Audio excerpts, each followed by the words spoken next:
Hi guys, welcome to Tactim channel. Hope you're doing very well. Today I'm going to share with you how to remove your Instagram account from Facebook. So let's go to Facebook first. Now click on three dash icon, which is top right corner with your profile picture. Scroll down and you will find settings and privacy. Click on that. Now go to settings, which is very first option. Now click on this meta and account center, this box.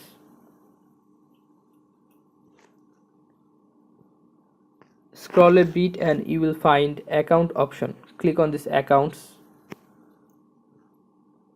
Now you can see here two profiles, which is Facebook and Instagram. If you want to remove your Instagram from Facebook, then click on remove.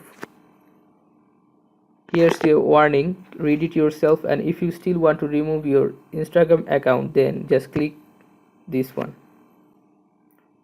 Here's the final warning. After clicking continue, your account will be finally removed from Facebook and this will be separated.